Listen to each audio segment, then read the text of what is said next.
محبت کرنا گناہ نہیں ہے، بلکہ محبت کی شادی اگر عزت سے ہو تو یہ ثواب ہے، اور ثواب عبادت ہے، اور شریعت اس بات کی اجازت دیتی ہے۔ بلکہ حضرت خدیجہ الکبریٰ رضی اللہ تعالی عنہا،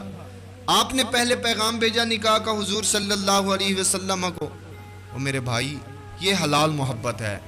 جب محبت ہو جائے تو فوراً نکاح کا پیغام بھیجیں۔ اور میں سوشل میڈیا پہ دیکھ رہا تھا کہ بلوچستان میں غیرت کے نام پر بیٹی کو قتل کر دیا گیا، اس لیے کہ اس نے پسند کی شادی کی ہے۔ تو میرا ان غیرت مند لوگوں سے سوال ہے کہ بیٹیوں کی وراثت کھانے میں تب تمہاری غیرت نہیں جاگتی؟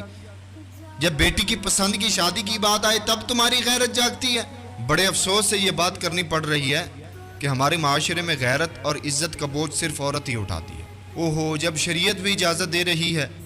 تو کیوں آپ لوگ زبردستی کسی کی زندگی کا فیصلہ کر کے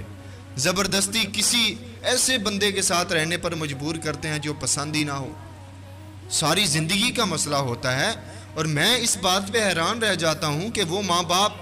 جو ساری زندگی اپنی اولاد کی پرورش کرتے ہیں، ان کی خوشیوں کا خیال کرتے ہیں، ان کی ضروریات کو پوری کرتے ہیں، جب پوری زندگی کی آنے والی ساری زندگی کی خوشی کا وقت آتا ہے تو وہ خوشی ان سے چھین لیتے ہیں۔ ہاں، ماں باپ بھی بڑا مقام رکھتے ہیں، ان کا حق ہے اپنی اولاد پہ، لیکن یہ ماں باپ کو بات سمجھنی پڑے گی کہ زندگی ان کی ہے، زندگی آپ کی اولاد کی ہے، اور ماں باپ کا تو یہ حق بنتا ہے کہ اپنی اولاد کی خوشی دیکھیں، اپنی اولاد کا مستقبل اچھے سے اچھا تلاش کریں۔